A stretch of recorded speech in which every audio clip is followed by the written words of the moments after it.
14팩트 오늘 첫 번째 다룰 팩트는 이번 닷새째 장동혁 대표 복귀는 언제일까입니다. 이르면 오늘 당무에 복귀할 수 있다라는 보도들이 있었어요. 그런데 결국 오늘은 불발되었습니다. 조금 전 박준태 비서실장이 브리핑을 했는데 먼저 들어보겠습니다. 오늘이 이번 5일차가 됩니다.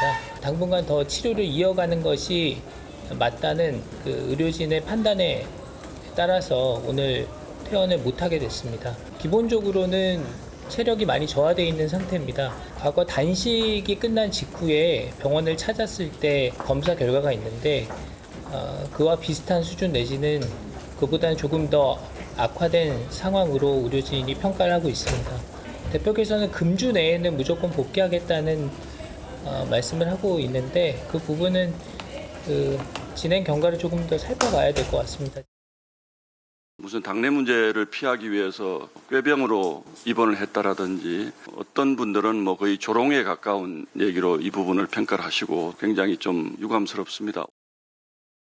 매번 이렇게 어떤 상황이 있었을 때 이런 이벤트가 있고 그다음에 다시 복귀하고 이게 너무 반복되잖아요. 데자뷰처럼. 국민들이 보시기에 이거 왜 이러지? 이렇게 생각하실 것 같아요. 최 의원님, 장 대표 본인은 하루라도 빨리 복귀하겠다고 한답니다만 지금 단식이 끝난 직후의 몸 상태보다 더 악화됐다. 단식하고 난 직후보다 더 악화됐다. 실제로 몸이 많이 아프다는 게 비서실장이 설명했는데 좀 전에 신동욱 최고위원 얘기 들으니까 뭐 꾀병이라느니 이런 말들이 나와서 브리핑까지 해야 했나 봐요. 어떻게 보십니까? 한동훈 의원이 얘기를 한 게 있죠. 뭐 비슷한 이벤트. 아마 국민들 눈높이로 볼 때는 그 멀쩡하던 장동혁 대표가 갑자기 입원을 해서 지금 닷새간 하고 있다. 그러면 우리가 흔히 이런 거 있죠. 출산을 해도 요새는요 1박 2일 정도밖에 입원을 안 시킵니다. 예. 그러면 닷새를 입원을 했다고 그러면 뭔가 중병이 있는 거 아니냐. 이제 이런 의문을 당연히 갖게 되죠. 물론 당권파 쪽에서는 뭐 그동안 몸이 쭉 문제가 있어 왔다. 갑자기 이런 건 아니다라고 해명합니다. 아니 입원은 갑자기 된 거잖아요. 있어 왔으면 뭐 아니, 그전에 응급실에서도 예를 이미 들어서 뭐 그런 권유 받았다고 하긴 했어요. 통원 치료를 했다든가 뭐 그런데 이제 뭐 상태가 악화돼서 이런 과정이 있었던 게 아니기 때문에 여하튼 돌연 입원한 거 아니겠어요? 그 돌연 입원에 대해서 지금 박준태 비서실장 얘기는 의료진이 이렇게 판단했다라고 얘기했는데 의료진의 견해가 직접적으로 나온 거는 없어요. 그럼 뭐 진단서가 나왔다든가 이런 것도 아니고요. 그다음에 단식이 끝난 직후의 검사 결과 건강 상태는 우리가 대략 짐작이 돼요. 뭐 단식이라는 거는 우리 주변에서 많이 봐왔잖아요. 그러니까 단식했을 때 건강 상태가 어느 정도 악화될 수 있을 것이다. 충분히 짐작이 되는데 예. 그때나 비슷한 거나 더 악화됐다는데 글쎄 악화돼서 무슨 질병이 있는 거지에 대한 의문은 저는 일반적인 국민이라면 대개 가질 거라고 생각을 해요. 뭐 저부터도 제가 의사는 아니지만 그런 의문을 갖죠. 단식 때는 알겠어요. 그 이제 건강이 악화됐다는 걸. 근데 지금 단식도 아니고, 그리고 선거를 치렀고, 그리고 치른 후에 그것도 직후도 아니고 지금 며칠 지난 뒤에 이제 뭐 보름 정도 지난 뒤에 갑자기 입원을 했단 말이죠. 예. 근데 뭐 이번에 무슨 뭐 병명이나 진단서가 나온 것도 아니고. 지금 이제 그 비서실장이라는 비의료진이 그냥 설명한 거에 불과한 이런 정도이기 때문에 신동욱 최고위원도 뭐 무슨 정보가 있어서 저렇게 얘기하는 건 아닌 걸로 보여요.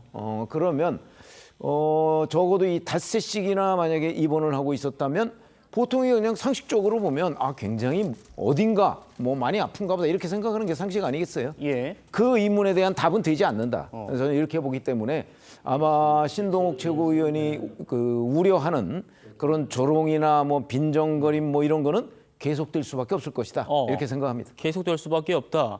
지금 장 대표의 건강 문제를 두고 꾀병이니 이런 조롱들이 나오다 보니 신동욱 최고가 공개 회의석상에서 그러지 말아달라고 얘기를 하는 그런 지경까지 이르렀고 박준태 비서실장이 직접 의료진의 얘기를 전달한 거겠죠.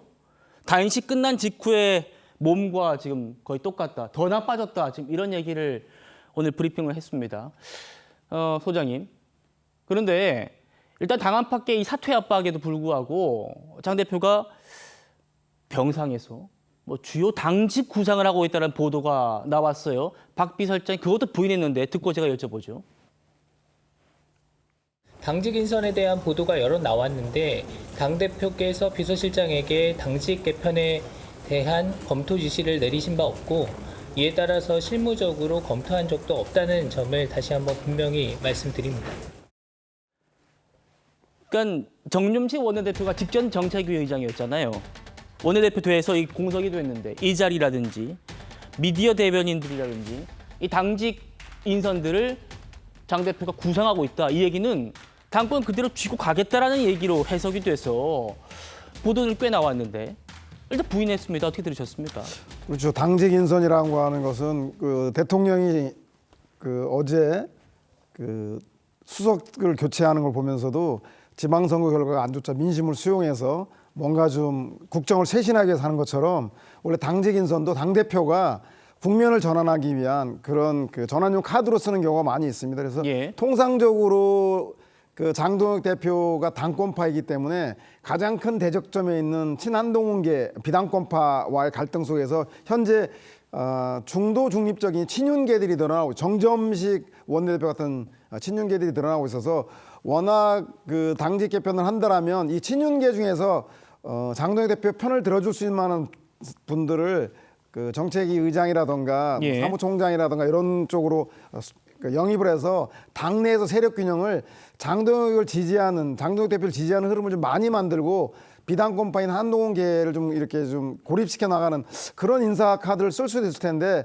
그런 카드를 구상하고 있지 않는다라고 하는 거 보니까 그 정도로 본인이 이제 열세에 몰려 있는 형국은 아니다라고 판단하는 것 같고 정말 건강이 안 좋아서 잠시 쉬는 것뿐이고 여론조사 지표를 보거나 선거 결과를 보더라도 장동혁 대표는 내가 패배의 책임을 지고 사퇴할 하등의 이유가 없다라고 하는 강력한 메시지가 뭐 당권 인사 계획이 당직 개편 인사 계획이 없다. 예. 그리고 아플 뿐이다라고 하는 항변 속에서 지금의 문제를 국면 전환하기 위한 그 2보 전진을 위한 1보 후퇴가 전혀 아니다라고 하는 것을 암시하고 있는 것 같다는 생각이 듭니다. 알겠습니다.